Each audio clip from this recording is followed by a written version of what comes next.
আলহামদুলিল্লাহ। আপনারা অন্যদিকে নিয়েন না। শরীয়তপুর একটা সুন্দর নাম না? শরীয়ত এটা একজনের নাম, শরীয়তুল্লাহ, হাজী শরীয়তুল্লাহ রহমতুল্লাহ আলাইহি। সুতরাং আমরা চাই আগামীতে শরীয়তপুরে যেন শরীয়তের বিধান জারি করা যায়। নড়িয়া থানার অন্তর্গত নশাসন, ঢালিকান্দি, নুরুল ইসলাম রহমতুল্লাহ আলাইহি জয় নালিয়া হাফিজিয়া ও আর আই আলিম মাদ্রাসার উদ্যোগে মহাবিশ্বের মহাবিশ্বয় আমাদের মালিকের মুখের পবিত্র বাণী কোরআনে কারীম। আগামীতে এই সমস্ত জেলায় যদি আসি কোনো জায়গায়, শীতের সময় আসবো, কারণ এই গরমের সময় এটা রিস্ক হয়ে যায়, কখন বৃষ্টি নেমে পড়ে। এত বড় বিশাল আয়োজন করে যেখানে লক্ষ লক্ষ টাকা খরচ, আর কি কষ্ট করে আমরা আসি। আপনারা আসেন, এই মানুষগুলো যদি কিছু কথা শুনতেই না পারে, আগামী থেকে এক জেলায় এক দুইটা করে আসবো, শীতের সময় আসবো, যে কয়টা কভার হয় ইনশাআল্লাহ। সামনে বসা মুসলমান ভাইরা, পর্দার আড়ালের সম্মানিতা মা এবং বোনেরা, প্রশাসনের ভাইরা, প্রাণ প্রিয় শরীয়তপুরবাসী, আল্লাহর দরবারে শুকরিয়া জানাচ্ছি যিনি আমাদেরকে মুসলমানের ঘরে পাঠিয়েছেন। মেফতা ভাই এই কথাই বলছিলেন মনে হয়, আলা তামুতুন্না ইল্লা ওয়া আনতুম মুসলিমুন, তোমরা মুসলমান না হয়ে মরো না। আর আমরা যে আয়াত তেলাওয়াত করেছি, মুসলমান হতে হলে যেখানে প্রবেশ করা লাগে তার নাম ইসলাম। তার নাম কি? যেহেতু আমরা মুসলমান না হয়ে মরার কথা নিষেধ, আল্লাহও নিষেধ করলেন, রাসূলুল্লাহও নিষেধ করলেন, আমাদের জাতির পিতা যিনি হযরত ইব্রাহিম আলাইহিস সালাম, তিনিও নিষেধ করেছেন। কি কথা বোঝে? তিনি তার সন্তানদেরকে বলেছিলেন, ফালা তামুতুন্না ইল্লা ওয়া আনতুম মুসলিমুন, মুসলমান না হয়ে মরবা না। সুতরাং আল্লাহর আদেশ, রাসূলুল্লাহর আদেশ, আমাদের পিতার আদেশ, ঠিক আছে না? আমরা মুসলমান না হয়ে মরতে চাই না, আর সেই কথা আমরা আল্লাহর কথা দিয়ে আরম্ভ করবো ইনশাআল্লাহ। মান ক্বালা বিহি সাদাকা, কারণ আল্লাহর কথা কোরআনের কথা। কোরআন দিয়ে যারা কথা বলবে পৃথিবীতে, নবীজি বলেন তারা সত্য কথা বলে। আজকে থেকে হাদিস দ্বারা প্রমাণ পাওয়া গেল, কোরআনের বাইরে যত কথা আছে, এ কথার ভেতরে ভেজাল আছে না নেই? এজন্য কথা শুনতে হলে কোরআনের কথা শোনা লাগবে। আমান আমিলা বিহি উজিরা, এমনকি কোরআন দিয়ে যারা আমল করবে তাদের পুরস্কার আল্লাহ নিজে দেবে। এই যে আজকে বাংলাদেশের আলেম ওলামা এবং সাধারণ জনতা সবাই কিন্তু প্রায় এক কথা জানাচ্ছে যে নারী কমিশন যেটা বানিয়েছে এটা বন্ধ করা লাগবে। কারণ এগুলো একটাও কোরআনের আমল না। এখানে 13টা পয়েন্ট আছে, যে সব আমি লিখে নিছি, একটা পয়েন্টও কোরআনের না। যতগুলো পয়েন্ট লিখেছে এখানে বলতে গেলে প্রায় 20 মিনিট যাবে। সুতরাং আমি এক কথায় জবাব দিতে চাই, আমরা আমল করব। এদেশে 92% আমরা মুসলমান। কোরআনের আমল ছাড়া কোনো আমল আমরা রাজি না। আপনি অন্য কোনো আমল করলে যে কিছু পাবেন না তা না, পাবেন। কিয়ামতের দিন হয়তো আল্লাহ বাদ দিয়ে নিজে ফেরেশতাদের দিয়ে, নবী রাসূলদের দিয়ে আপনার পুরস্কারটা দিয়ে দেবে। কিন্তু কোনো মানুষ যদি পৃথিবীতে কোরআনের আমল করতে পারে, আল্লাহ নিজের হাতে পুরস্কার দেবে। আমার মনে হয়, এখানে আমি ভুল বলছি কিনা জানি না, খালি আলেমরা বাদ দিয়ে এখানে অনেকে আমরা যারা বসে আছি তারা এই কথা বলতে পারবেন না যে এখন যে কোরআনের আমল কয়টা। পারবেন বলতে? অনেকেই আমরা জানি।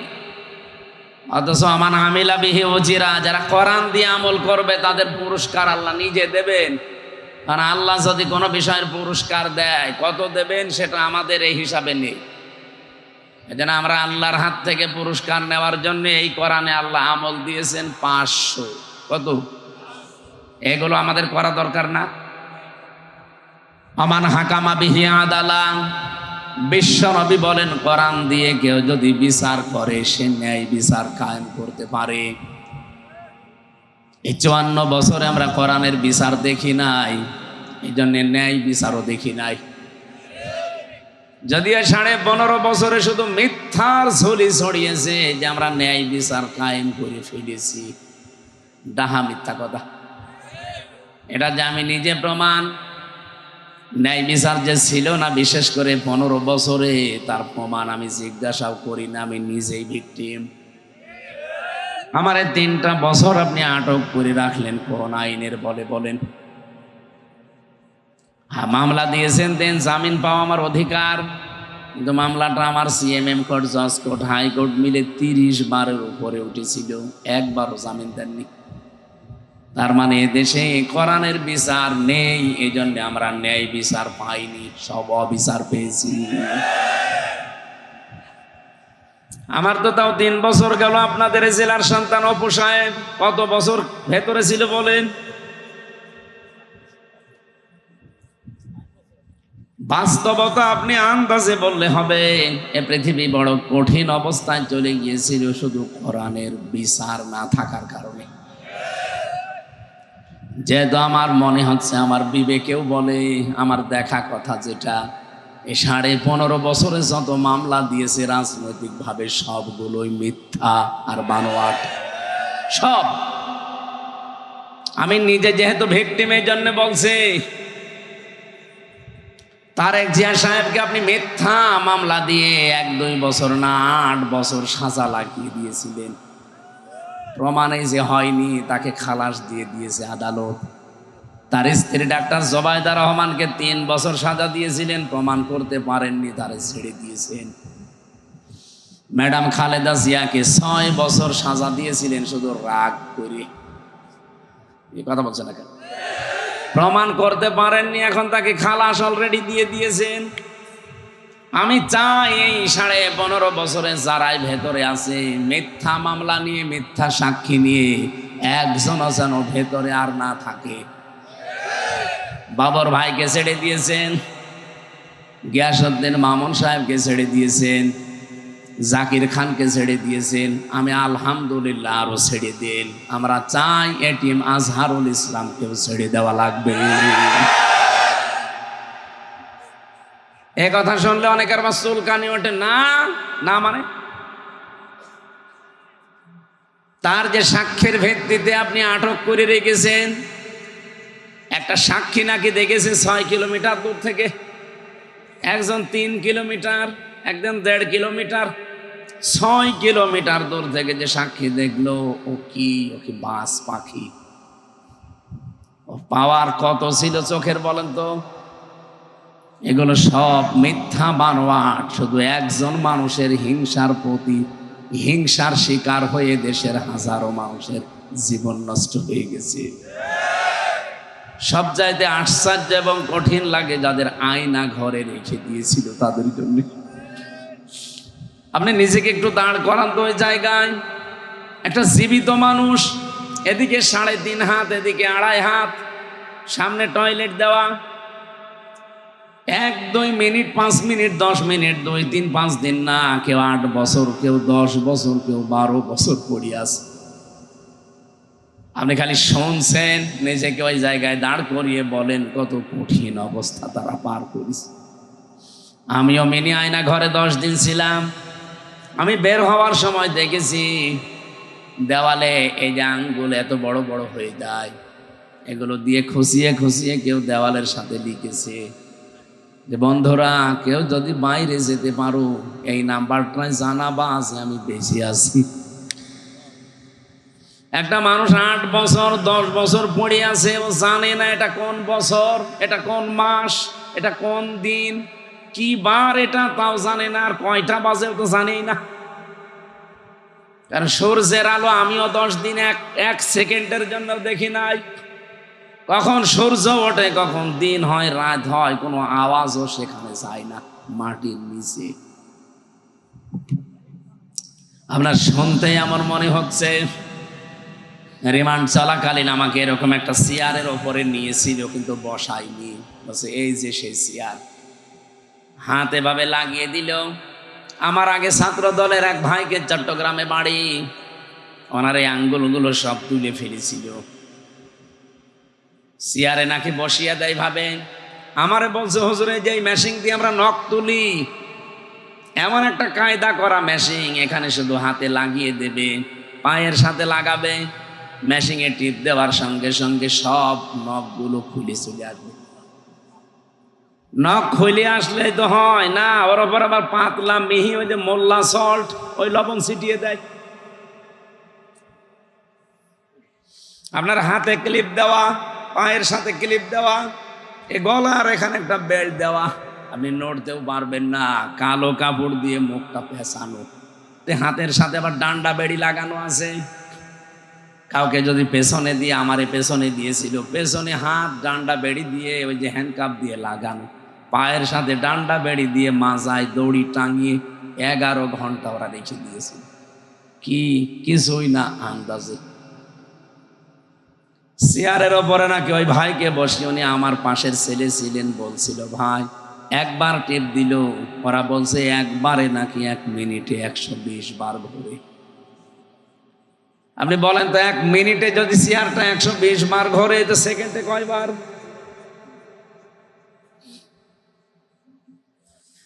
এই ছিল বাস্তবতা। মুফতি ফখরুল সাহেব আমার সাথে ছিলেন একই জায়গায়, উনি আমারে কানতেন আর বলতেন ভাই এই পায়ের ভেতরে হাত দিয়ে এভাবে, পায়ের ভেতরে এভাবে হাত দিয়ে, সামনে লোহার ব্যারিকেড দেওয়া, হাত হ্যান্ডকাপ লাগিয়ে 1 দিন 2 দিন না 3 বছর একাধারে রেখে দিয়েছে। শুয়ে থাকে মানুষ, এটা যে কি আমি ভুলে গিয়েছিলাম। মানুষ যে শুয়ে থাকে এটা যে কত আরামের, কত শান্তির, আমি ভুলে গিয়েছিলাম। 24 ঘন্টা এভাবে বসে থাকা, তাও স্বাভাবিক ভাবে না, পায়ের ভেতরে হাত লাগানো, আবার হাতের সাথে হ্যান্ডকাপ দেওয়া, বেশি নড়াচড়া করলে কেটে যাবে। 1.5-2 মিনিট সময় দিত শুধুমাত্র টয়লেট করার জন্যে। সকালবেলা কয়েকটা পচা ছোলা দিয়ে যেত, দুপুরবেলা 1 মুঠ ভাত দিয়েছে, তাও মনে হচ্ছে কেউ মাখিয়ে দিয়েছে। আমি নিজে 10 দিন ওইটাই খেয়েছি। আমার মনে হয় ওই 10 দিনে আমি যে কাবু হয়ে গেছি, এখনো পর্যন্ত এই 3 বছরেও শরীর স্বাভাবিক হচ্ছে না। ওই 10 দিনের জের আমার 10 বছর জীবন থেকে নষ্ট করে দিয়েছে। ওই দিন থেকে আমার মাথায় যে ব্যথা, এখনো পর্যন্ত গাড়িতে এই যে প্রায় 4-5 ঘন্টা খরচ করে আসলাম কুষ্টিয়া থেকে, বসতে পারি না, আমার শুয়ে থাকা লাগে, 2 সিট ভেঙে আমার শুয়ে পড়া লাগে। অথচ এখন বয়স মাত্র আমার 33 বছর, 92 সালে আমার জন্ম। এই যুবক বয়সে ঘোড়ার মতো টকবক করা দরকার না, অথচ আমার শরীরই চলে না। কি খাওয়িয়েছে না খাওয়িয়েছে 3টা বছর, তাও তো অপু ভাই পাশে ছিল, অনেক উপকার পেয়েছি। খাবারের বিষয় আল্লাহ মিলিয়েছিল, উনি না থাকলে আমার আরো বহু কষ্ট বেড়ে যেত। আল্লামা মামুনুল হক আমার সাথে ছেলে ছিল, এ ভাইয়ের ঋণও আমি শোধ করতে পারবো না। যত মানুষ উপকার করেছে, এই 2টা মানুষ, বিশেষ করে আল্লামা মামুনুল হক, মিয়া নুরুদ্দিন অপু, আল্লাহ দুনিয়া আখেরাতে সর্বোচ্চ পুরস্কার যেন তাদের দান করেন, বলেন আমিন। শরীয়তপুর বাসে শুধু শুনলেন, কেমন লাগছে বলেন তো, নিজেকে ওই জায়গায় দাঁড় করালেন, অথচ আমি ফেস করে এসেছি ওইটা।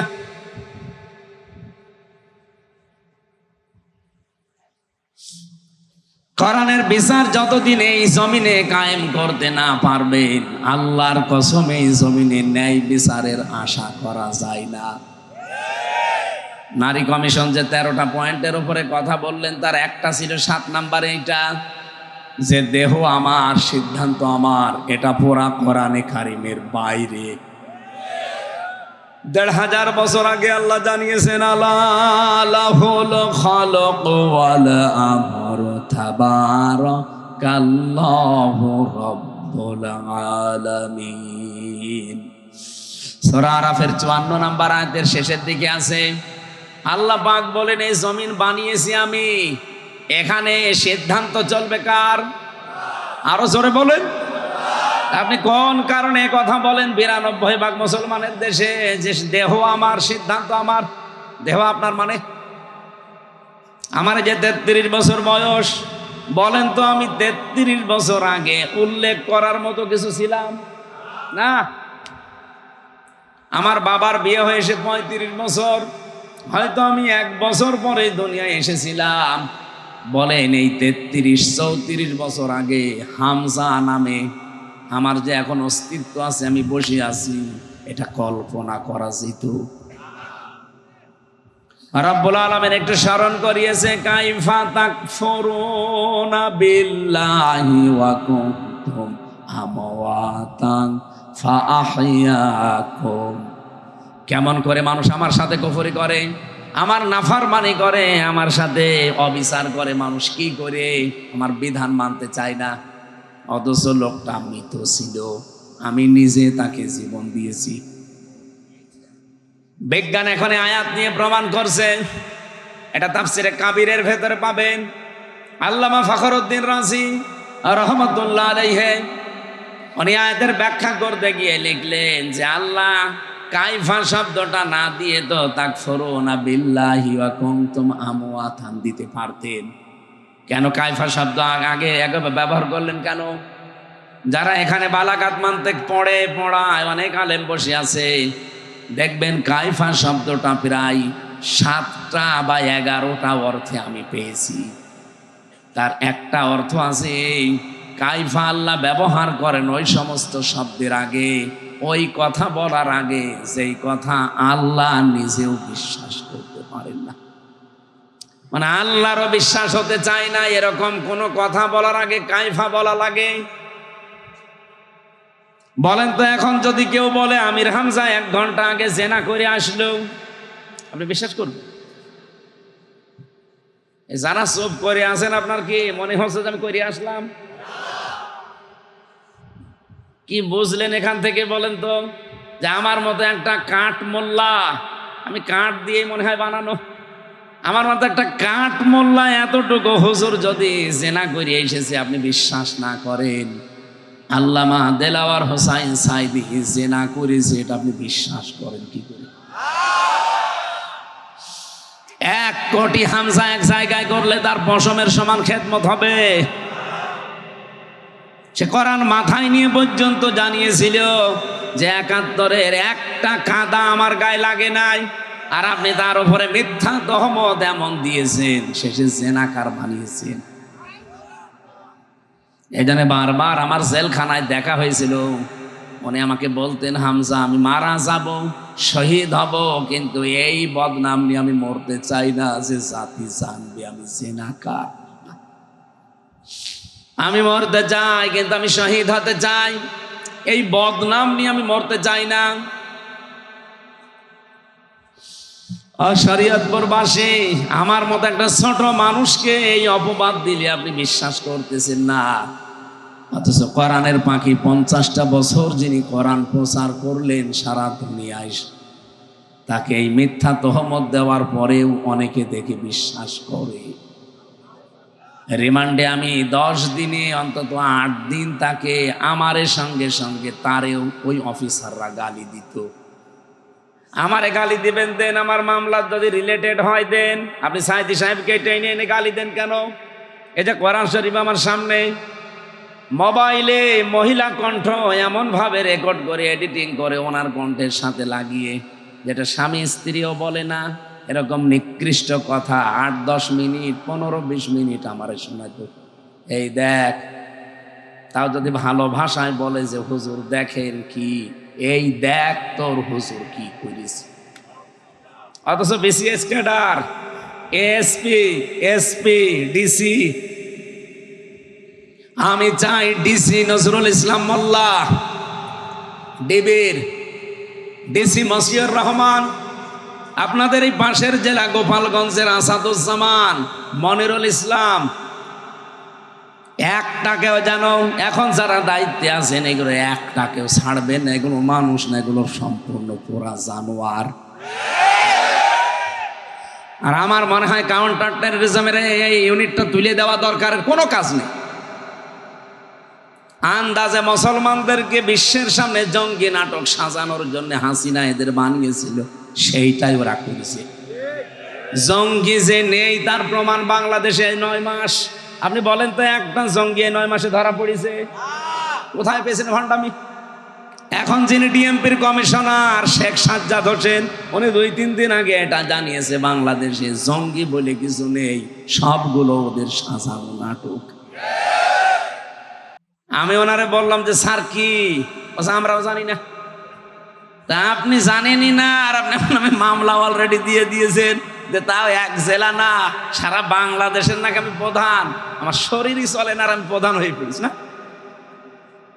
জেলে যে একজনকে পেয়েছিলাম আব্দুল মতিন, ও হচ্ছে আল্লাহ দলের সভাপতি সারা বাংলাদেশের। ওরে বললাম, ভাই আল্লাহ দলের সভাপতি আপনি, সেক্রেটারি কে? বলছে আমার ছেলে। আপনি সভাপতি, আপনার ছেলে সেক্রেটারি, এদেশে আর কেউ নেই আপনার। এই হচ্ছে জঙ্গি। শয়তান পর্যন্ত মনে হয় হাসত যে এ কি গো, বাড়ির থেকে আমার দুলে নিয়ে আসলো আমার কুষ্টিয়ার হালসা থেকে। পরের দিন পেপারে দিলেও যে ওনার আমরা চড়হাঁস থেকে নিয়ে এসেছি। আর পয়লা দিন থেকে এটা মিথ্যা কথা। আরে 3 বছরে তো মিথ্যার ওপরেই ছিল। যেদিন আমার রিমান্ড নেয়, 10 দিন রিমান্ড চেয়েছিল, 4 দিন রিমান্ড দিয়েছিল। যত কথা সরকারি পিপি আমার বিরুদ্ধে ওই 15 মিনিট একাধারে বলেছে। আমি তো দাঁড়িয়েছিলাম, দেখলাম 15 মিনিটের 15টা কথাও সত্য বলে না, প্রত্যেকটা মিথ্যা।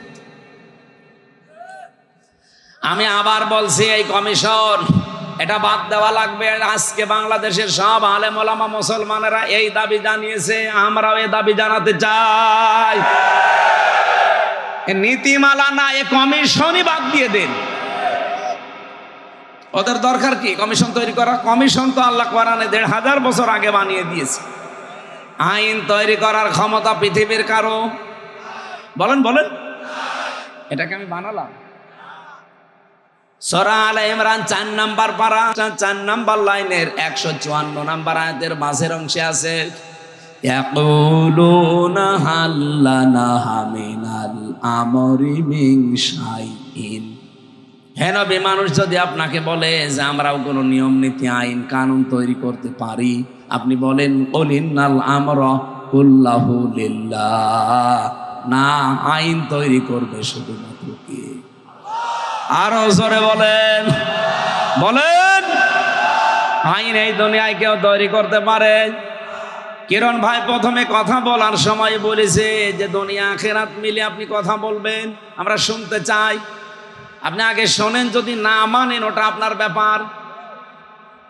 শোনার পরে যদি মানতে না পারেন, এ দোষ কার? আল্লাহ। আল্লাহ বলছেন মানুষ আপনাকে জিজ্ঞাসা করবে যে আইন তৈরি আমরা করতে পারি? এই যে নারী নীতি দিয়েছেন আপনারা, এগুলো তৈরি করার ক্ষমতা পৃথিবীর কারণে যা বানানোর দরকার সব বানিয়ে দিয়েছেন কে? সারা জীবন একটা কথা কিন্তু আমরা শুনছি যে শিরিক, শোনেননি? কোন মানুষ যদি নিজের জীবনকে শিরিক এবং জুলুম মুক্ত করে রাখতে পারে, ব্যক্তি, পরিবার, সমাজ এবং রাষ্ট্র আমার আল্লাহ নিরাপত্তার চাদর দিয়ে ঢেকে দেয়। আজ আমাদের দেশে নিরাপত্তাহীনতা চলে আসতেছে, বিশেষ করে আমাদের এই প্রতিবেশীদের কারণে। আমাদের এই কুখ্যাত নিকৃষ্ট এই পৃথিবীর জঘন্যতম প্রতিবেশী ইন্ডিয়া, এই ভারত প্রতিবেশী হওয়ার কারণে আমাদের কপালে আগুন লেগেছে। এরা না হয়ে যদি আমরা পৃথিবীতে কোনো মহাসাগরের মাঝখানেও বাস করতাম, তাও এত ঝামেলায় পড়তাম না।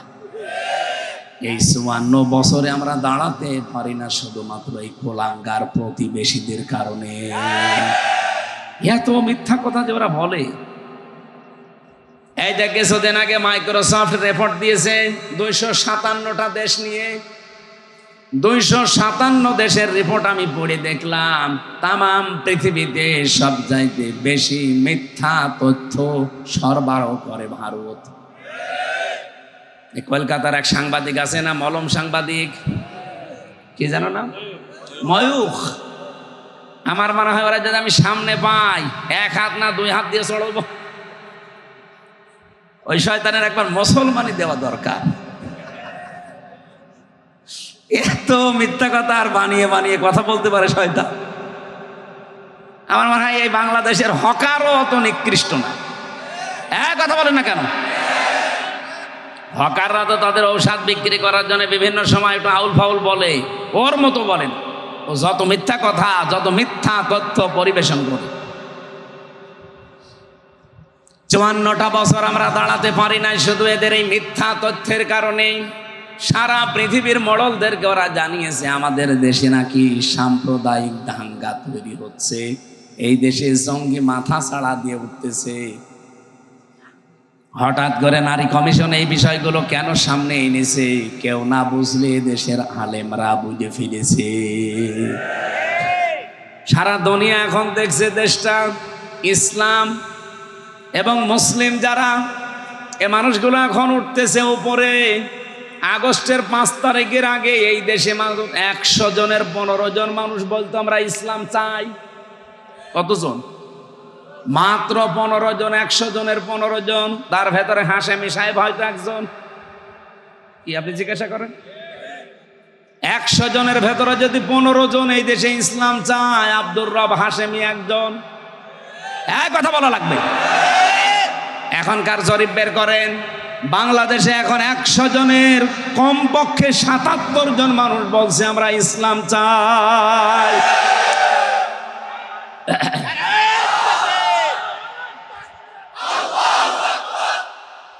একটা তথ্য যদি ভুল প্রমাণ করতে পারেন, এতক্ষণ যা বলেছি, যা সামনে বলবো, যদি বলেন যে না এই তথ্য ভুল হয়েছে, জীবনে কথা বলবো না। কিন্তু যদি আপনি তথ্য ইন্টারনেট ঘাটেন, কোরআন হাদিস ঘাটেন, যেখানে যা দেখবেন, বিজ্ঞানের যত তথ্য আমার জানা আছে, যদি কোনোটা ভুল পান, প্রমাণ করে দিতে পারলে জীবন ওই কথা আর বলবো না। যদি ভুল প্রমাণ করতে না পারেন, আপনাকে মেনে নেওয়া লাগবে। আপনি নিজেও লেখাপড়া করেন না, হামজা বলবে আপনি মানবেনও না। আপনি কি হয়েছে? হ্যাঁ, 100 জনের 77 জন মানুষ যখন বলছে আমরা ইসলাম চাই, গোবিন্দ পরামানিকের মতো মানুষ, এটা মুসলমান কি সভাপতি, সে যদি বলে যে এই দেশে ইসলাম যদি আসে আমরা অন্য ধর্মের মানুষেরা নিরাপদে থাকতে পারবো, আপনার কি হয়েছে? এই কথাগুলো যখন বিশ্বে যাচ্ছে, এর পেছনে অবশ্যই কোন রাঘব বোয়াল কাজ করছে, যারা হঠাৎ করে মেয়েদের দিয়ে কোরআনের বিপক্ষে 13টা পয়েন্ট লিখেছে। আমরা জানাতে চাই দেশে 92% অন্তত আমরা মুসলমান। 92% লাগবে না, 92 জন যদি মুসলমান আমরা এই দেশে থাকি, কোরআনের বিরুদ্ধে, হাদিসের বিরুদ্ধে একটা পয়েন্ট এ দেশে কায়েম হতে দেওয়া যাবে না। রাজি আছেন না আপনারা? কারা রাজি আছেন দেখে লিল্লাহে তাকবীর। আল কোরআনের আলো সমাধান।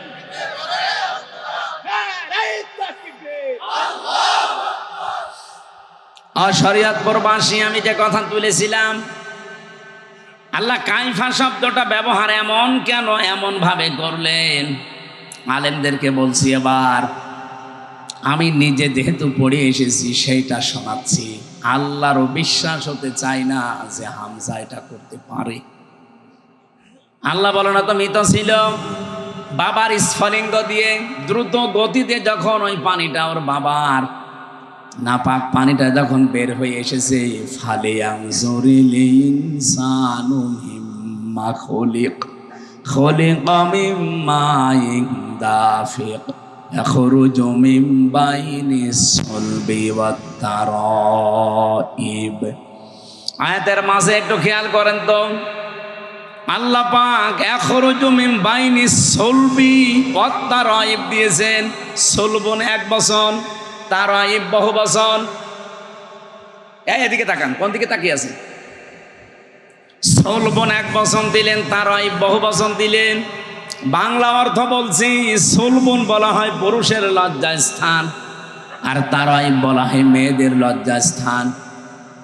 আল্লাহ পুরুষের ক্ষেত্রে 1 বচন ব্যবহার করলেন, আর মেয়েদের ক্ষেত্রে বহু বচন ব্যবহার করলেন। বলেন তো, পৃথিবীতে মানুষ নিয়ে আসতে শুধু মাই লাগে, বাবা লাগে না? বলেন বলেন। আল্লাহ রাব্বুল আলামিন এখানে যে পক্ষপাতিত্ব করে ফেলেছেন না, মানে আপনি আলেমদের জিজ্ঞাসা করেন, বাবাকে আল্লাহ 1 বচন ব্যবহার করলেন, আর মায়েরটা আল্লাহ বহু বচন দিয়েছেন। দুইটাই কিন্তু বহু বচন হয় না, দ্বিবচন হয়। আরবিতে 2 এর অধিক 3 হওয়া লাগবে, তখন হবে ওটা বহু বচন।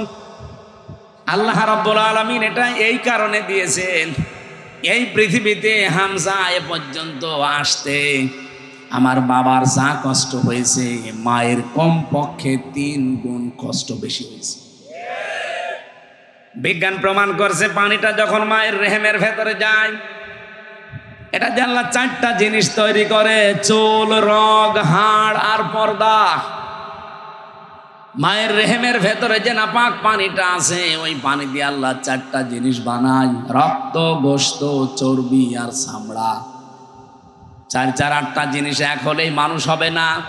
রব্বুল আলামিন বলেন আমি একটা নাম নিয়েছি, তার নাম রব। কি নাম? এই রব নামের কারণে আমার পক্ষ থেকে তাকে 5টা জিনিস দয়া করে ভিক্ষা দেই।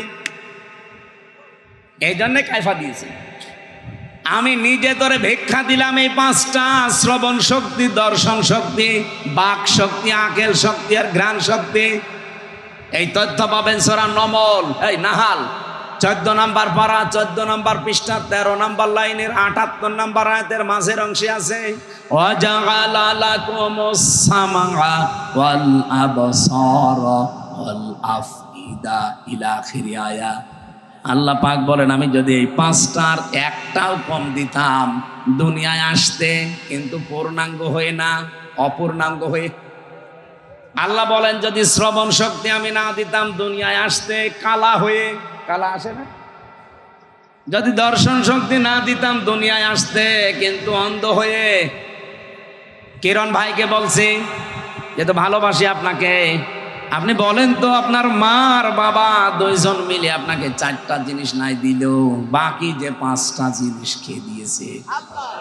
যদি আপনার দর্শন শক্তি আজকে না দিত, আপনি আমার আগে 5 মিনিট না এখানে আপনাকে উঠতেই দিত না। কানা নামই হয়েছে তো কানা কিরণ। আমি হাসির খোরাকি দেয়নি, এটা বাস্তবতা। আমাকে উঠতে দিতেন আপনারা? আরে ভাই, এইটা পাওয়ার কারণেই তো কিয়ামত পর্যন্ত সেজদায় পড়ে থাকা দরকার। মানে আমার কিছু দরকার নেই, আমি চোখ পেয়েছি। কুমিল্লাতে এক বাড়িতে বসে খাবার খাচ্ছিলাম, হঠাৎ বিদ্যুৎ চলে গেল। পাশে এক অন্ধ আমার হাত চেপে ধরেছে। আমরা যাই কারেন্ট চলে গেছে চিল্লা পাল্লা করছি। আমারে বলছে হুজুর মাত্র 1.5 মিনিট 2 মিনিট কারেন্ট চলে গেছে, আপনি চিল্লান। অথচ আজ 42 বছর আমার জীবনে কারেন্ট নেই। আমি প্রথমে কিন্তু দেখতে পেতাম ছোটবেলায়, টাইফয়েড হওয়ার কারণে চোখটা আমার নষ্ট হয়ে গেছে। আজ 42টা বছর হয়ে গেল, দুনিয়া কেমন আমি জানি না।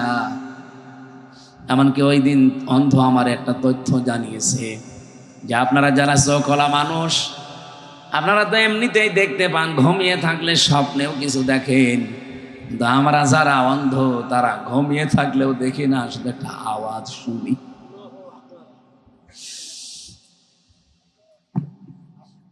নড়িয়া বাসে জীবনে কিছু না পেলেও কোনো আফসোস নেই, চোখ পেয়েছি, দেখতে পাচ্ছি। কথা বলেন না কেন? আল্লাহ পাক বলেন এই 8 5 13টা জিনিস যখন এক হয়ে যায়, আমি আল্লাহ রাব্বুল আলামিন যেহেতু তোমাদেরকে সরাসরি মাটি দিয়ে বানাইনি, আল্লাহ আমাদেরকে মাটি দিয়ে বানিয়েছেন। বলেন না, কি দিয়ে? মাটির নির্যাস দিয়ে। ওয়ালাকাদ খালাকনাল ইনসানা মিন সুলালাতিন মিন তিন সুম্মা জাআলনাহু নুতফাতান ফি করারিম মাকিন। বলেন আল্লাহু আকবার। মাটির নির্যাস দিয়ে আল্লাহ আমাদেরকে বানিয়েছে। ও শরীয়তপুরবাসী, আমার প্রশ্ন, আল্লাহ মাটি তাহলে বানিয়েছে কি দিয়ে? আপনি কি ঘুমাচ্ছে? ঘুমিয়ে পড়লে হবে না, এখনো ঘন্টা খানেক সময় দেওয়া যাবে না। এখনই ঘুমিয়ে পড়ছেন মানে বলেন মাটি আল্লাহ কি দিয়ে বানিয়েছে? আপনি গাজীপুরে যান মৃত্তিকা গবেষণাগারে, মাটিকে দেন, দেখবেন 10টা জিনিস তারা বের করে দেবে। আমি এগুলো বিজ্ঞান থেকে পেয়েছি। অক্সিজেন আছে মাটির ভেতরে, সিলিকন আছে, অ্যালুমিনিয়াম আছে, আয়রন আছে, ক্যালসিয়াম আছে, পটাশিয়াম আছে, সোডিয়াম আছে, ম্যাগনেসিয়াম আছে, নাইট্রোজেন আছে, হাইড্রোজেন আছে। এই 10টা জিনিস আছে মাটির ভেতরে। আপনার মার বাবা দুইজন মিলে 4 4 8টা, মাটির ভেতরে গোনা গোনা আছে 10টা। 8 আর 10 বলেন বলেন। এটা ক্লাস চলছে, ক্লাসের মতো ছাত্রের মতো জবাব দিবেন। 18 হয়েছে।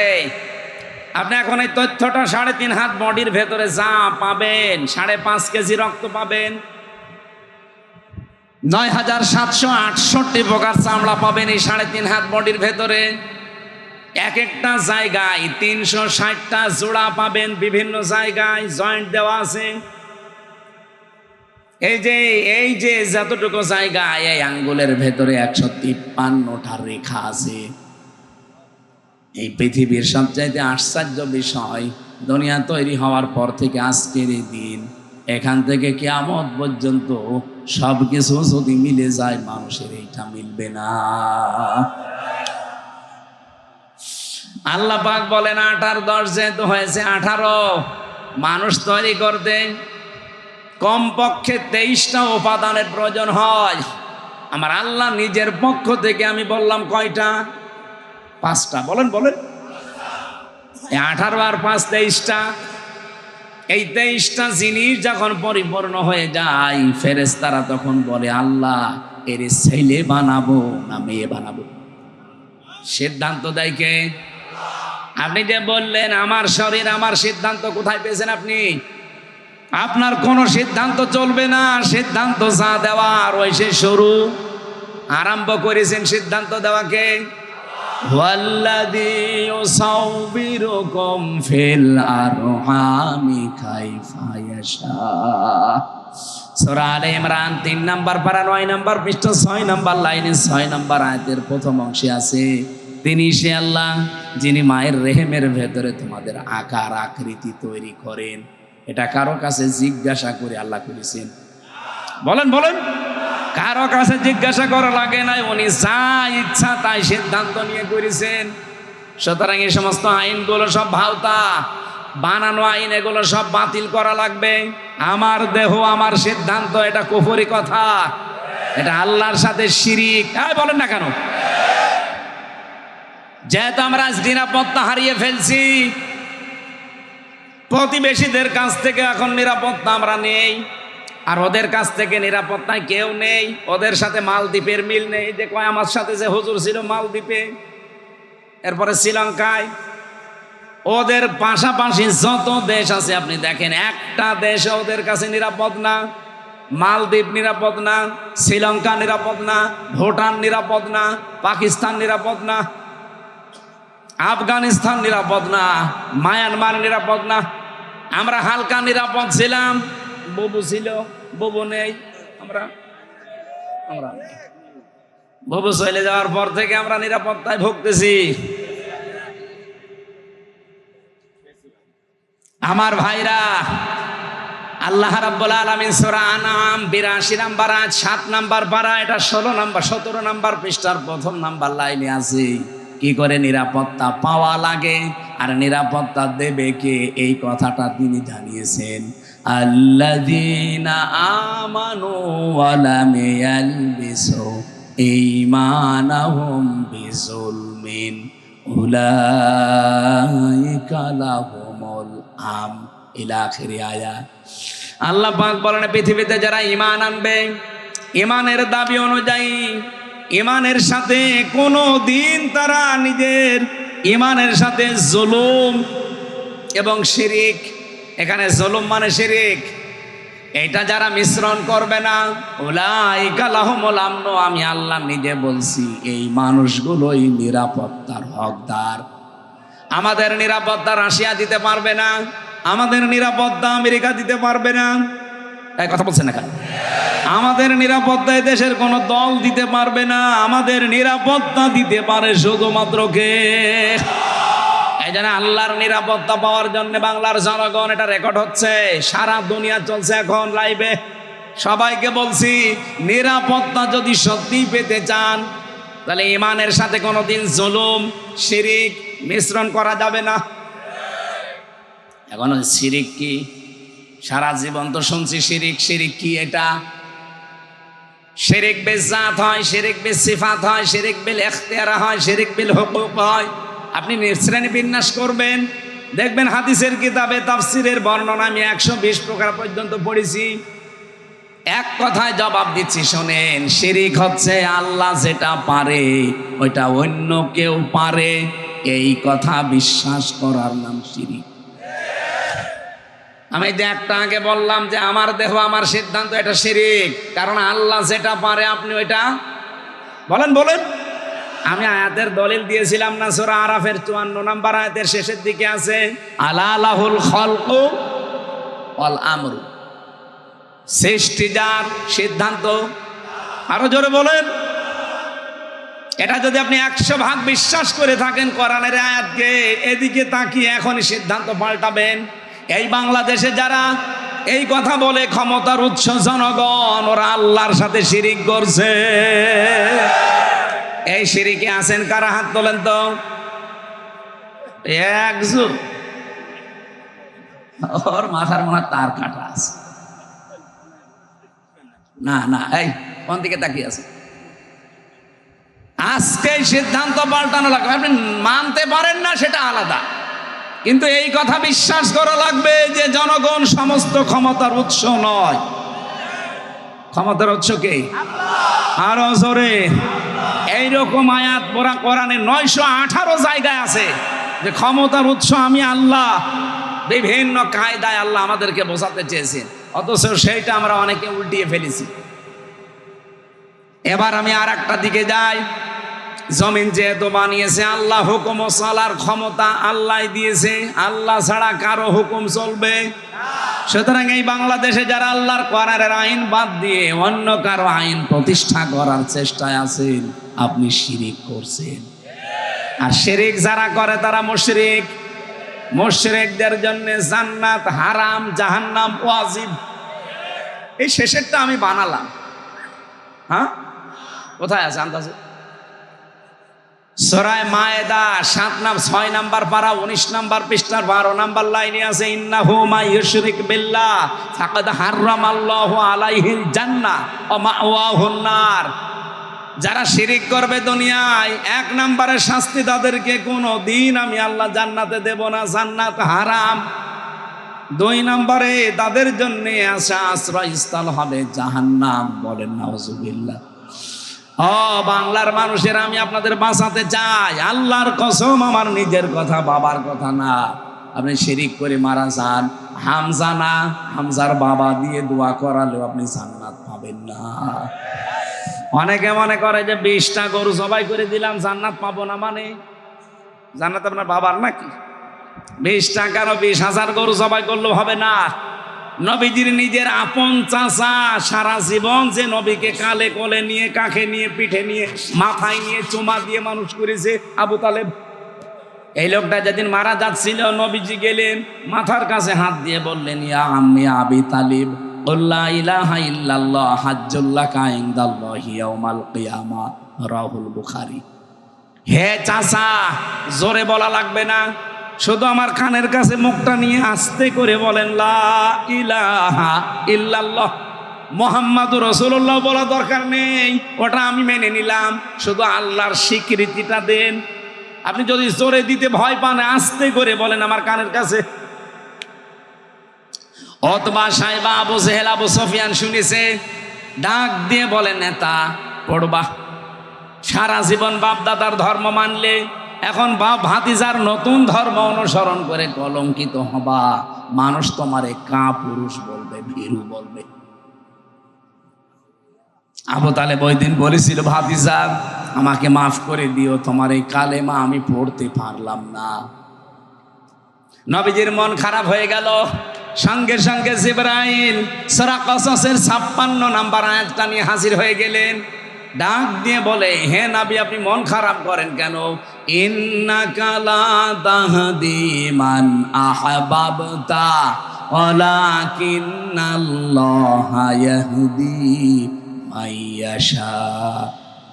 অবশ্যই আপনি যাকে ভালোবাসেন তাকে হেদায়েত দিতে পারেন না, বরং আল্লাহ যা চায়, যাকে চায় তাকে হেদায়েত দেয়। ওহুয়া আ'লামু বিল মুহতাদিন। আ'লামু ইসমে তাফসীল। হে নবী, আপনার চাইতে আমি আল্লাহ ভালো জানি যে হেদায়েত পাবে কে। এই লোকটা আপনার চাচা, আমি জানি। সারা জীবন আপনাকে আদর করেছে, মহব্বত ভালোবাসা দিয়েছে, বাড়িতে রেখে খাবার খাওয়িয়েছে, আমি দেখেছি। কিন্তু লোকটা মুশরিক। কি বলেন বলেন? আপনি এত করে বলতে বললেন, লোকটা বলে নাই। ও বলেছে মাফ করে দেন। আপনি কি মাফ করার মালিক? মাফ করার মালিক কে? বলেন বলেন। অমাইয়াগফিরুয-যুনুবা ইল্লাল্লাহ, আল্লাহ ছাড়া মাফ কেউ করতে। আরো জোরে বলেন। এরপরেও নবীজি তার কবরের পাশে যে হাত তুলেছিলেন, রব্বুল আলামিন আমার চাচা আবু তালিবকে তুমি মাফ করে দাও। সঙ্গে সঙ্গে জিবরাইল এসে বলে, হে নবী হাত নামান। কার জন্য হাত তুলেছেন? মা কানা লিন-নাবিয়্যি ওয়াল্লাযীনা আমানু আইয়াস্তাগফিরু লিল মুশরিকিন ইলা আখিরি আয়াত। সূরা তাওবা 113 নম্বর আয়াত, 11 নম্বর পারা, 4 নম্বর পৃষ্ঠা, 4 নম্বর লাইনে আছে। হে নবী হাত নামান। কার জন্য হাত তুলে আপনি বসে আছেন? এই লোকটা আপনার চাচা, আমি জানি। আপনি যদি নবীও হন, এমনকি কোনো নবীর জন্য পৃথিবীতে কোনো মুমিনের জন্য জায়েজ নেই যে কোনো মুশরিকের জন্য আল্লাহর কাছে সে ক্ষমা চাবে, যদিও এটা নিজের নিকট আত্মীয় হয়। শরীয়তপুরবাসী, যে নবী জীবনে কোনোদিন হাত তোলা লাগে নাই, মনের ভেতরে কামনা আসলেই কবুল হয়ে গেছে, সেই নবী হাত তুলে বসে আছে, আল্লাহ হাত ফেরত দিচ্ছে। আর বাংলাদেশে টাটকা মুশরিক মরে যাচ্ছে, আর আমরা দোয়া করে গরু জবাই করে জান্নাতে দিয়ে আসছি। মনে হচ্ছে জান্নাত ওর বাবার। আপনি মন খারাপ করছেন, আমি জানি ভাই, এইটাই সত্য কথা, এইটাই হক কথা। বাংলাদেশে বহু মানুষ আমরা দেখতে পাচ্ছি অলরেডি মুশরিক হয়ে গেছে। আপনি শিরিক করলে আপনি মুশরিক। আল্লাহর আইনের পাশে কাউকে দাঁড় করাবেন না, সে যেই হোক। আল্লাহর আইন চাই, আল্লাহর আইন চাই, সত্যের শাসন চাই। এই শিরিকটা বাংলাদেশ থেকে তুলে দেওয়া লাগবে। শহীদ আল্লামা দেলাওয়ার হোসাইন সাইদি রহমতুল্লাহ আলাইহি একটা শিরিক সংসদ থেকে উনি তুলে দিয়েছে। আগে সংসদে যাওয়ার সময় মাথা এভাবে ঝোঁকানো লাগতো। যারা আছে এমপি সাহেব জিজ্ঞাসা করে দেখেন, ওই শিরিকটা উনি তুলে দিয়েছিলেন আইন পাশের মাধ্যমে, বিল উত্থাপন করার মাধ্যমে, এখনো বলবৎ আছে। সুতরাং সামনে যারা আসবেন, আমরা চাই দেশে তারা শিরিক মুক্ত করবেন, যেন আমরা নিরাপত্তায় থাকতে পারি। কারণ যারা শিরিক মুক্ত পরিবার, সমাজ, রাষ্ট্র করে তুলবে, তাদের নিরাপত্তা দেবে সব দিক থেকে কে?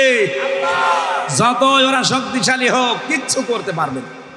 কিছু যদি করতে পারে বড় দেশ হিসাবে ছোট দেশকে, তাহলে শ্রীলঙ্কা কি সিঙ্গাপুরের কিছু করতে পারতো। সিঙ্গাপুর বাংলাদেশের তুলনায় এ জেলা কয় কিলো হবে বলেন তো? শরীয়তপুর এদিক ওদিকে, হ্যাঁ,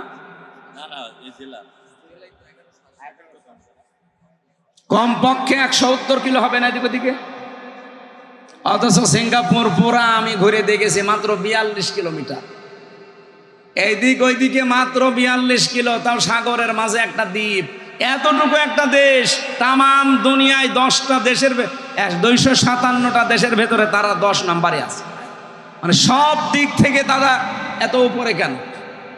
আমরা ছোট আছি, তাতে কি হয়েছে? ইন্ডিয়া মনে করে আমরা 29 ডবল বড় এদের চাইতে, মায়ানমার বলে আমরা 6 ডবল বড় এদের চাইতে, আর চীন যে কত বড় আমরা তো জানি। এই সমস্ত রাষ্ট্রগুলো যারা মনে করবে যে আমরা বিশাল বিশাল কিছু, আমাদের কাছে চিনুপুটি না। আমাদের নিরাপত্তার মালিক আমরা বিশ্বাস করি, মনে করি কে? আর আল্লাহ বলছেন এটা পাওয়ার জন্য তোমাকে ইমানের সাথে শিরিক আর জুলুম মিশ্রণ করা যাবে না। আর সেটা সবচাইতে বেশি হয়েছে বাংলাদেশে। আমাদের ইমানে ভেজাল শিরিক আছে না নেই? সব জায়গায় শিরিক। তাকান, বিশ্বাসের ভেতরে একেবারে 100% বিশ্বাস, শিরিক ঢুকে বসে আছে। নামাজ পড়ে, রোজা রাখে, হজ করে এসেছে, তাহাজ্জুদ পড়ে, কিন্তু বিশ্বাস আল্লাহর উপরে। আমি ওই যে বলেছিলাম না, আল্লাহ যেটা পারে ওইটা অন্য কেউ পারে, এই বিশ্বাস করার নাম কি? মেয়েদের ভেতরে শিরিক আছে। ওদের যদি একটু অসুখ বিসুখ হয়, যদি সন্তানাদি একটু বিয়ের পরে আর না হয়, ও পাগল হয়ে যায়।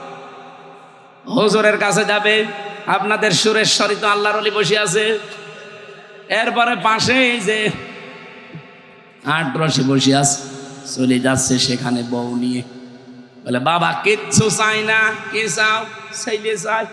মনে হচ্ছে ছেলে নিয়ে বসে আছে চিস্তিনগর। সেদিন বগুড়া জেলায় তারেক রহমান সাহেবের গ্রামে এক লোক এসে বলছে, হুজুর আপেল পুড়িয়ে দিন। আমি সূরা ফাতিহা পড়ে ফু দিলাম, আমার কানের কাছে মুখ নিয়ে বলছে, হুজুর এমন ভাবে আপেল পড়বেন যেন ছেলে হয়। আপেল দিলাম ফেলি। আচ্ছা আপেল কই? ফেলি দিস কেন? আরে ভাই আপেল পড়ে যদি ছেলে হইতো তো আমার ম্যাডামের 3টে মেয়ে হইতো না, আমি খালি আপেল খাওয়াতাম। কি বিশ্বাস মানুষের! এই শিরিক দেশে নেই? আরে ফরিদপুর, মাদারীপুর, শরীয়তপুর এই সমস্ত জেলায় এই শিরিক গুলো বেশি। কি করেন কি আলেমরা? কি করেন কি? পিটিয়ে সোজা করা লাগবে এই শয়তানদেরকে। শরীয়তপুর এই নামটা যেন ঠিক থাকে। যারা এই জেলায় আসবে বলবেন কোরআন শরীফ হাতে নেন, এক একটা আয়াতের 8টা 10টা 15 20টা 33টা পর্যন্ত অর্থ আছে, এগুলো বের করেন। তাফসিরের নাম বলে বলে আমাদের শোনা, ওই কোন বাবার কিচ্ছা কাহিনী আমরা শুনতে রাজি নেই। এই পারবেন কারা কারা দেখি?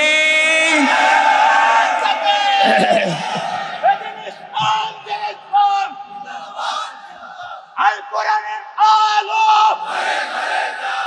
সব সমস্যার সমাধান।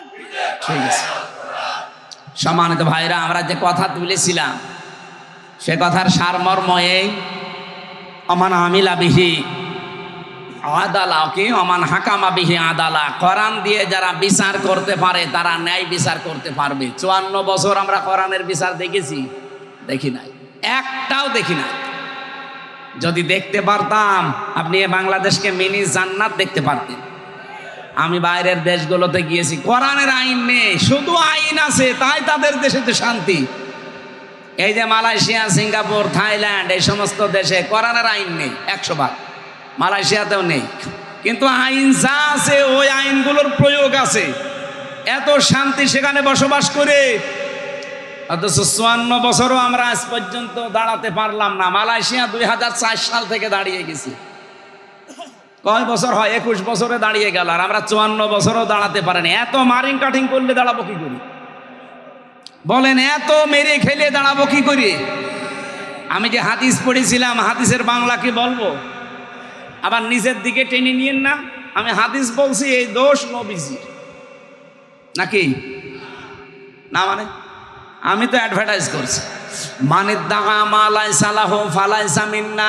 এদিকে তাকান, নবীজি বলেন যেই জিনিস তোমার না ওই জিনিস যদি নিজের কাছে আয়ত্তে রেখে দাও, 2টা শাস্তি তোমার ওই দিন থেকে শুরু।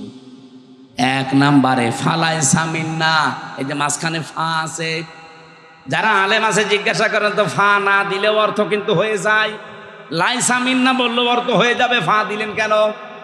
উপরে বর্ণিত এই দোষ যদি কারো ভেতরে থাকে, মাস্ট বি, মুসলিম শরীফের হাদিস, টিকায় পড়েন, 100% আপনার উপরে যে শাস্তিগুলো আল্লাহর নবী বললেন এটা কার্যকর হবে।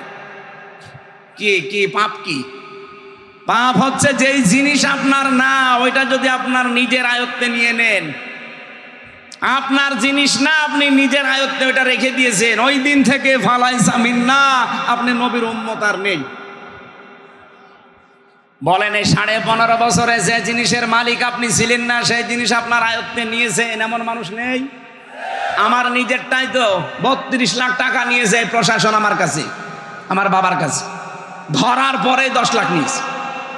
যেদিন ধরে ওই দিনই বলেছে 50টা মামলা দেবো যদি 10 লাখ টাকা না দেয়। মনে হচ্ছে মামলা ওদের সব রেডি করা আছে, শুধু নাম ঢুকিয়ে দেবে। আমার বাবা তো গ্রাম্য মানুষ, ও ভয়ে এদিক ওদিক করে ধার কবজা করে বেশি কিনে টাকা দিয়ে 8 লাখ দিয়েছি। শয়তানরা কথা ঠিক রাখে না, টাকাও নিয়েছে, পরের দিন আপনার মামলাও দিয়েছে। এভাবে খাপসায় ওরা টাকা নিয়েছে প্রায় 32 লাখ। আকিস গ্রুপে চাকরি করতাম, তাদের কাছেও নিয়েছে প্রায় 33 লাখ। এই যে এই টাকাগুলো নিল, এই টাকাগুলোর মালিক কি ওরা? এই কথা বলছে না কেন? আর এখন বিভিন্ন অফিসার মাফ চায়, বলো হুজুর মাফ করে দিয়ে, মাফ করে দিয়ে মানে এই যে তারেক জিয়া সাহেবের গ্রামে গিয়েছিলাম মাহফিলে আগস্টের 5 তারিখের আগে, ওটা মনে হয় মে মাসে। আমার সব কমপ্লিট, পুলিশ এসে এমন তাড়া দিয়েছে মাঠের ভেতরে, আমি 1.5-2 কিলোমিটার খালি দৌড়িয়েছি। আমার গাড়িটা ধরে নিয়ে থানায় আটক করে দিল। আমার ড্রাইভার পর্যন্ত, আগে যে ড্রাইভার ছিল তারে নিয়ে, এমন মাওলানা আব্দুল বারি ভাই বলে একজন ছিল বগুড়ার, তার পর্যন্ত গাড়ি নিয়ে আটক করে রেখে দিল। দেই আমারে তো আর খুঁজে পাইনি, আমি তো এদিক ওদিক করে এদিক ওদিক চলে গেছি। পরে খবর পাঠিয়েছে যে 1,15,000 টাকা দেওয়া লাগবে। কেন?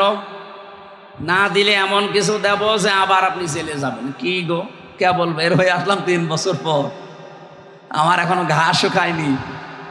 শেষে বাড়ি ভাই বিভিন্ন জায়গা থেকে ধার কর্জ করে 1,13,000 টাকা দিয়েছিল। তারপরে গাড়ি ড্রাইভার ছেড়ে দিয়েছে।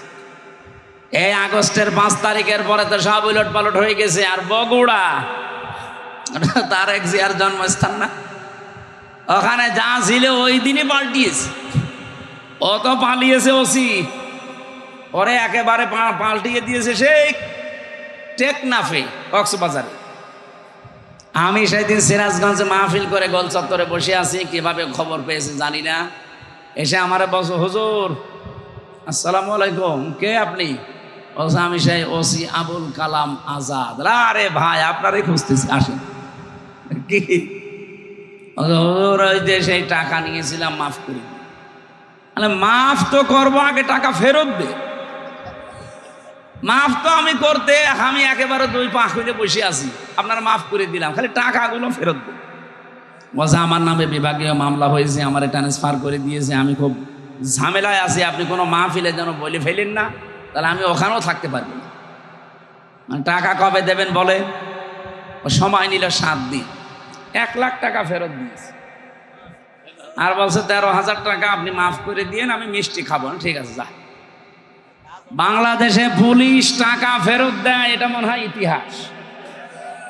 যারা আছে জিজ্ঞাসা করে দেখেন তো, কিরণ ভাইও তো অন্তত এই মামলা মোকদ্দমায় পড়েছে, পুলিশ টাকা নিলে ফেরত দেয়, এটাই বাংলাদেশের প্রথম ইতিহাস। এই আবুল কালাম আজাদ ওসি 5 আগস্টের পরে, আগে হলে আর দিত না। আগে হলে আমার মনে হয় আমার আরো সমস্যা হতো। এখন এই যে মানুষগুলো যা নিল, এ তো পারলাম 1 লাখ, আর ওই যে 32 লাখ আর হাকিজের 33 লাখ, ওইগুলো দেবে কে? এই সবগুলো গোপালগঞ্জের মানুষেরা নিয়েছে। কারণ আমার এই 10 দিনের রিমান্ডে প্রায় 7 দফা যারা গেছে, তার ভেতরে প্রায় 5 দফায় গোপালগঞ্জে বাড়ি। এই যে মনিরুল ইসলাম, কথা বলছেন না কেন? আসাদুজ্জামান, আসাদুজ্জামান মানে ওই যে ওইটা নয়, বুড়োটা না, এই যে জোয়ানটা না, মিয়া না, মিয়ারে আমি পাইনি। আসাদুজ্জামান যেটা কাউন্টার টেররিজমের প্রধান ছিল, এটা একটা টাটকা নির্ভেজাল শয়তান। আর একজন পেয়েছি গোপালগঞ্জের, এই খুলনার মাদারীপুরের, এটা মাদারীপুর না, শরীয়তপুর, মাদারীপুরের ওই জায়গায় ট্যাকের হাটে বাড়ি। আমার মামলার আয়ু ওইটা, ওর মিজানুর রহমান, কাজী মিজানুর রহমান। এই শয়তান আমার আকিজ গ্রুপের কাছ থেকে মনে হয় এই খ্যাপসায় খ্যাপসায় খালি টাকা নিয়েছে। ওরা বলছে তুই কি আমাকে থেকে টাকা পাস? বলছে না, টাকা দেওয়া লাগবে। স্যার বিরক্ত হয়ে শেষ পর্যন্ত থাপ্পড় দিতে গেছে যে এ কি গো, এ আমি হুজুরকে চাকরি দিয়েছিলাম আমার মসজিদের ইমামতি করার জন্য, আর আমি কি ক্ষতি করেছি? আমি তার একটা উপকার করলাম। এভাবে যত টাকা নিয়েছিলেন, আমি চাই এই 15.5 বছরে যার কাছে যা নিয়েছেন আপনারা সব ফেরত দিয়ে দিন, কারণ ওগুলোর মালিক আপনারা একটাও না। কথা বলেন না কেন? নবীদের হাদিস ছিল, যেই জিনিস আপনার না, ওইটা যদি আপনি নিজের আয়ত্তে নিয়ে নেন, দখল করেন, ছিনতাই করেন, চাঁদাবাজি করেন, চাঁদাবাজিটা আমার বলা ঠিক না, কারণ এ জেলায় মনে হয় এসব নেই। যদি থাকে, যার জিনিস নিয়েছেন ওটা যদি আপনার না হয়ে থাকে, ওইটা ফেরত দিয়ে দিন। ভাই আপনি কিন্তু খুব মুসিবতে আছেন। 1 নম্বরে আপনি ওই দিন থেকে আর নবীর উম্মত নেই, যতই নামাজ পড়েন, রোজা রাখেন, আর আপনি হজ করে আসেন। আমার কথা বোঝা গেছে ভাই? যেই জিনিস যার না, ওই জিনিস দাবি করলে সে নবীর উম্মত যেন নবীর উম্মত থাকে না। 2 নাম্বারটা আরো কঠিন, ওয়ালিয়াতাবাওয়া মাকআদাহু মিনান নার, সে যেন জাহান্নামে একটা স্থান বরাদ্দ করে নিল। বলেন নাউজুবিল্লাহ। এই যে মুসলিম ওয়াকফ আইনগুলো তারা এখন বাতিল করে দিয়ে এই অবৈধ বিল পাশ করার মাধ্যমে ইন্ডিয়া আমাদের বাপদাদাদের দেওয়া হাজার হাজার বিঘা সম্পত্তি এখন তারা দখল করে নিচ্ছে। ইসরায়েল তাদেরকে 1940 সালে এই ফিলিস্তিনের মানুষগুলো থাকতে দিয়েছিল দয়া করে, আমরা যেমন রোহিঙ্গাদের দিয়েছি এইভাবে, অথচ শয়তানরা এখন তাদেরকে উৎখাত করে সব দখল করে নিচ্ছে। এই কথা বলেন না কেন? যে জিনিস যার না ওইটা ফেরত দেওয়া লাগবে। এ জেলায় যদি কেউ এরকম কর্মকাণ্ডে থাকেন, যাই দখল করেছেন, যাই নিয়েছেন, যাই ছিনতাই করেছেন সব ফেরত দিয়ে দেন, নাই তো আপনার সব কিছু শেষ। নামাজ, রোজা, হজ, যাকাত, মর্দা, পুশিদা সব শেষ, কারণ আপনি নবীর উম্মতি নেই। এমনকি আপনি মরে গেলে বিসমিল্লাহি ওয়া আলা মিল্লাতি রাসূলিল্লাহ বলা জায়েজ নেই, কারণ আপনি আল্লাহর নামের উপরেও নেই, রসুলের উম্মতও নেই। এক কথা বলেন না? হ্যাঁ, এখানে পয়েন্টে একটা কথা বলা যায়, এটা টিকায় আছে, টিকায়, এদিকে তাকান। যেই জিনিস আপনার ছিল কিন্তু ওইটা যদি হাতছাড়া হয়ে যায়, কেউ কেড়ে নেয়, কেউ মেরে খায়, ওইটা যদি আপনি আবার ফেরত পান, তাহলে এই হাদিসের যে শাস্তি, আপনি সেই শাস্তির আওতা মুক্ত থাকবেন। কি বুঝলেন বলেন? এ কিরণ ভাইয়ের সম্পদ ছিল, এ 15.5 বছরে অনেক কিছু বৈধ অবৈধভাবে হারিয়েছে না হারায়নি? বলেন বলেন। যত কিছু হারিয়েছে ওইগুলো যদি এখন আবার ফেরত পায়, যারা যারা নিয়েছে তাদের কাছে ফেরত নিয়েছে, এটাই অসুবিধা নেই।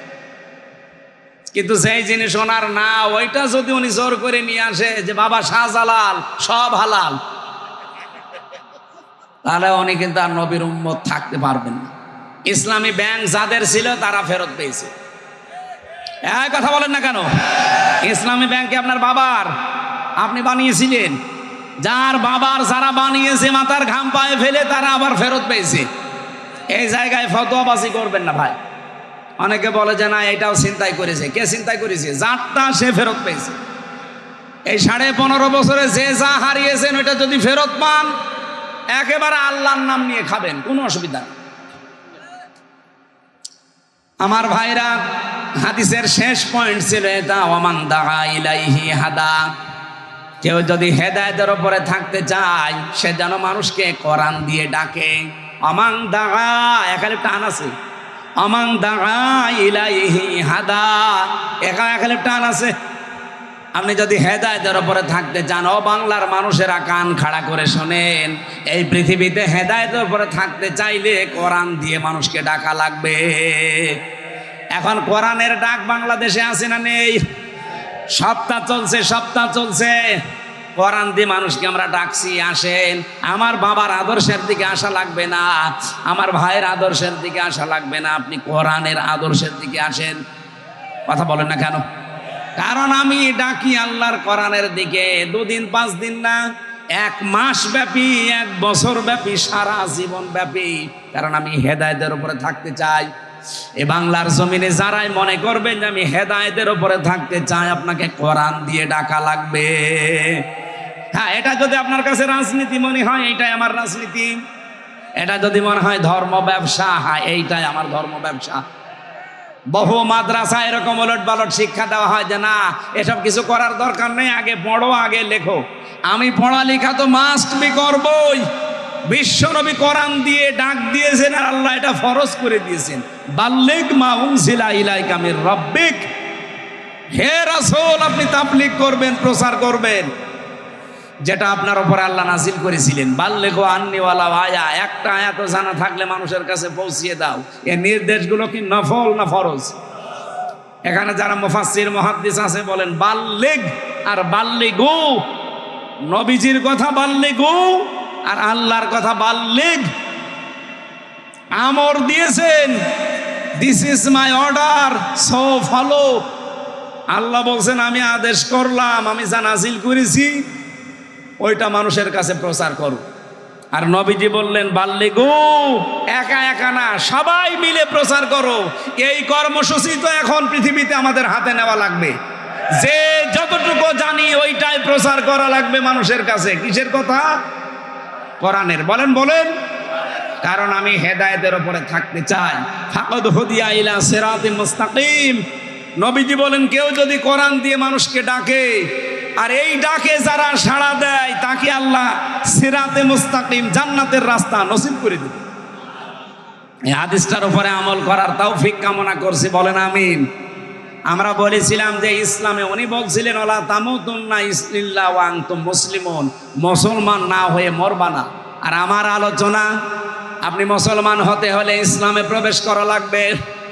এখন আমার প্রশ্ন হচ্ছে, আমি তো ইসলামে আছি, যে দুখুলু ফিস সিলমি কাফা, তোমরা পরিপূর্ণভাবে ইসলামে প্রবেশ করো। আমি পরিপূর্ণ ইসলামে আছি না ইসলাম থেকে বের হয়ে গেছি, এটা জানার পদ্ধতি আছে না নেই? আরো জোরে বলেন। আমি যে পরিপূর্ণ ইসলামে আসলাম কাফা, এখানে সালমুন সিলমুন দুইটাই আছে। সালমুন মানে শান্তি আর সিলমুন মানে ইসলাম। আল্লাহ পাক এখানে সিলমুন শব্দ দিয়েছেন, ইয়া আইয়ুহাল্লাযীনা আমানু উদখুলু ফিস সিলমি কাফা। ওহে যারা ইমানের দাবি করো, আমাদের ইমানের দাবি নেই। এই কথা বলেন, কথা বলেন। আল্লাহ আমাদেরকে মনে করেন ডাক দিয়েছেন, শরীয়তপুরের ইমানদারেরা উদখুলু, প্রবেশ করো। একজন দুইজন না, বহু বচন এটা, সবাই মিলে প্রবেশ করো। কোথায়? ফিস সিলমি, ইসলামের মধ্যে, কাফা, পরিপূর্ণভাবে।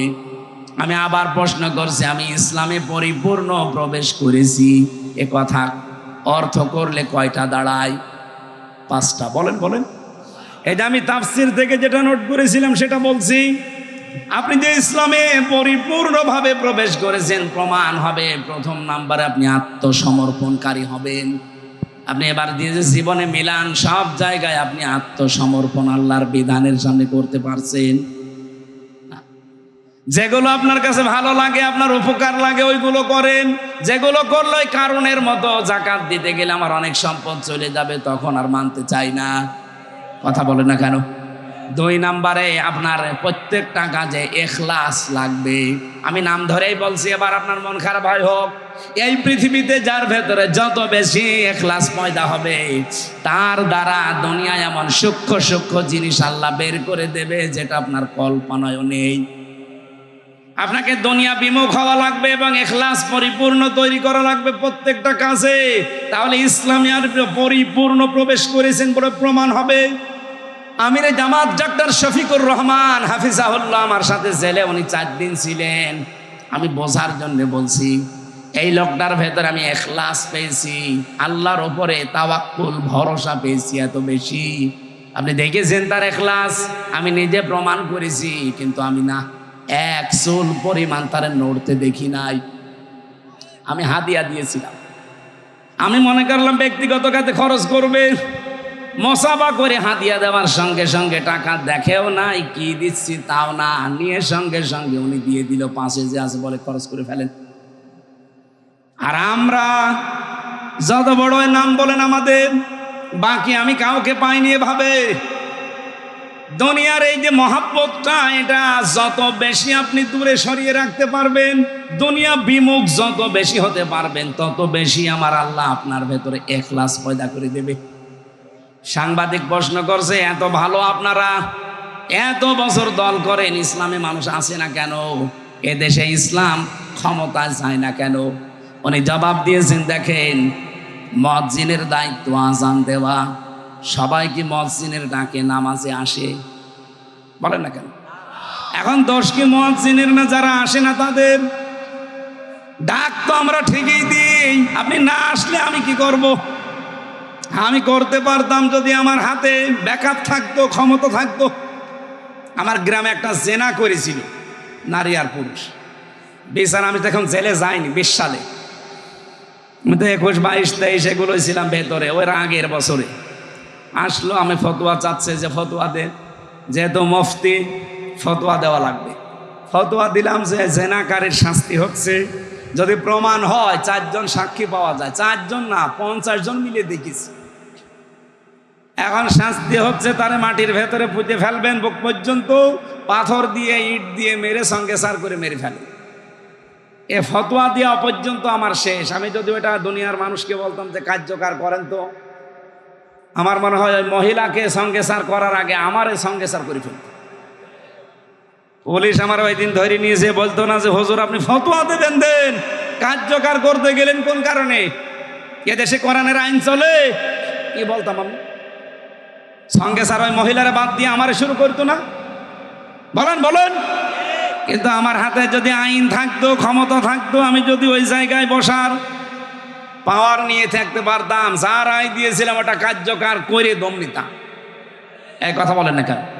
আর এরকম বিচার যদি বাংলাদেশে অন্তত সারা দেশ মিলে মাসে 5টা করতাম, জেনা করা দূরের কথা, পুরুষ মানুষের স্বপ্ন তো বন্ধ হয়ে যেত। এখলাস তৈরি করা লাগবে ভাই, আমাদের এখলাস নেই। উনি কি জবাব দিয়েছিলেন জীবনে আপনার মাথায় আসবে যে আজান তো আমরা ঠিকই দেই, মানুষ না আসলে দোষ তো আমার না, মুয়াজ্জিনের দোষ, যারা আসে না তাদের দোষ। এজন্য আমাদের প্রত্যেকটা জায়গায় আমার মনে হয় এখলাস বাড়ানো দরকার। 3 নম্বরে উন্নত চরিত্র তৈরি করা লাগবে। এই পৃথিবীতে সবচাইতে উন্নত চরিত্রের, উত্তম চরিত্রের অধিকারী ছিলেন মুহাম্মাদুর ওয়া ইন্নাকা লাআলা খুলুকিন আযীম। তার 63 বছরের জীবন পড়ে আছে। কিভাবে চলবেন ছোটবেলা থেকে মরণ পর্যন্ত সব আছে, শুধু দেখে দেখে আর রাহিকুল মাখতুমটা পড়বেন। উন্নত চরিত্রের অধিকারী যত বেশি হবেন, আপনি মনে করবেন আমি ইসলামে প্রবেশ করেছি। 4 নম্বরে এইটাই গুরুত্বপূর্ণ বিধান, আকীদা বিশুদ্ধ করা লাগবে। আমি আবার নাম ধরছি ভাই, আমি কোরআন সামনে তো এই জন্য বলছি। বাংলাদেশে একটা মাজলুম দল জামাত ইসলামী বাংলাদেশ, এদের ওপরে একটা তহমত লাগানো হয় সারা জীবন যে এদের আকীদা ঠিক নেই। কেন আপনি এই কথা বলেন বলেন তো? কি আকীদা পেয়েছেন তাদের ভেতরে? বাংলাদেশ জামাত ইসলামীর আকীদা এই দেশে আল্লাহর আইন আল্লাহর জমিনে কায়েম করা, এইটা তাদের আকীদা। যদি এর বাইরে জামাত ইসলাম যারা করে তাদের কোনো আকীদা থাকে, তারা এখানে এসে বলুক, আমি এক্ষুনি তাদের তওবা করাবো। বলেন বলেন তো, মুরব্বী যাই কয়টা এখানে বসে আছে যারা জামাত ইসলাম করে, ওদের জিজ্ঞাসা করে দেখেন, ওদের যদি আকীদা আল্লাহর জমিনে আল্লাহর আইন বাদ দিয়ে অন্য কিছু থাকে, ওদের আমি তওবা পড়াবো। বলেন আপনি কেন এই মাজলুম দলটার উপরে এই তহমত লাগিয়েছেন? আপনার আকীদা ঠিক আছে? ফাঁসির দড়ি গলার কাছে চলতেছে, এরপরেও নিজের আল্লাহর আইন থেকে পিছপা হয়নি। আমি নিজে দেখেছি তো কত মানুষ বেঈমান হয়ে গেছে আমার সামনে। অথচ এটিএম আজহারুল ইসলাম, আমি 4 বার তার সাথে দেখা হয়েছিল, 4 বার আমারে বলতো, হামজা সারা জীবন যদি আমারে জেলখানায় রাখে, এতটুকু দোয়া আমার জন্য করবা আমি যেন ঈমান হারিয়ে না ফেলি। আমি মাত্র 3 বছরে আমার জীবন অর্ধেক করে দিয়েছি। আর লোকটা মুরব্বী মানুষ, আমার দাদার বয়সী, 13 বছর পড়ে আছে, এখনো মাথা নত করেন। মেয়ের কাশেম আলী, আপনাদের এই যে নদীর ওই পারে বাড়ি মনে হয়, মানিকগঞ্জে বাড়ি না? শহীদ মেয়ের কাশেম আলী রহমতুল্লাহ আলাইহে। কিছু মানুষ বলে হুজুর খালি নাম ধরে বলেন। আরে ভাই, নাম না ধরলে তো আপনি টেরও পান না, বোঝার চেষ্টাও করেন না। এই মানুষগুলোকে কাছ থেকে দেখেছি। ফাঁসি হবে 3 ঘন্টা পরে, কারারক্ষীরে বলছে আমি ঘুমালাম 2 ঘন্টা, 1 ঘন্টা আগে আমার ডাক দিও। আপনি বলেন আমার আকীদা ঠিক নেই। আপনার আকীদা কি? ওই জায়গা না। আপনারা যদি এখনই বলি যে 5 দিন পরে আপনি মরে যাবেন, আপনি মনে হয় এখনই মরে যাবেন। 5 নম্বরে লেনদেন সঠিক করা লাগবে। কি কথা বললেন না কেন? লেনদেন আমাদের আছে। যেই দোকানে বাকি খাই, আমার মনে হয় ওই দোকানের সামনে দিয়ে যায় না, 5 দিয়ে ঘুরে যায়। আপনার লেনদেন ঠিক আছে? এই 5টা বিষয়, এক একটার উপরে লক্ষ লক্ষ কথা আমি নোট করেছিলাম। অনেক রাত হয়ে গেছে। আর মেয়েদের ওপর আমি নিজে একটা বই লিখেছি জেলখানায়, একটা শিক্ষিত মানুষদের জন্য লিখেছিলাম সৃষ্টি নিয়ে। ওই যে যেগুলো বলছি আরম্ভ করেছিলাম, বলতে পারলাম না, ওগুলো সবের ভেতরে লিখা আছে। শিক্ষিত মানুষরা নিলে কাজে লাগবে, 120 পৃষ্ঠা। আর এটা হচ্ছে মেয়েদের দাম্পত্য জীবনের সমাধান কলহ যাদের তৈরি হয়, মেয়েদের সাথে ঝগড়াঝাঁটি, মনোমালিন্য কিভাবে সমাধান করবেন, এটাও 120 পৃষ্ঠা স্টেজে আছে কয়েকটা। আপনারা মেয়েদের জন্য নিয়ে পড়াবেন, মেয়েকে দেবেন, মাকে দেবেন, বউকে দেবেন, ফুফুকে দেবেন, বলবে এটা পড়াটা পড়ো। ওই সিরিয়াল না দেখে এগুলো পড়াবেন, কাজে লাগবে। আমার মনে হয় অনেক রাত, এখন আমি এত রাত পর্যন্ত আর কথা বলতে চাচ্ছি না। ব্যাখ্যা বিশ্লেষণ করলে বহু সময়ের প্রয়োজন। যতটুকু বলেছে আল্লাহ আমল করার তৌফিক দিন, আল্লাহুম্মা আমিন।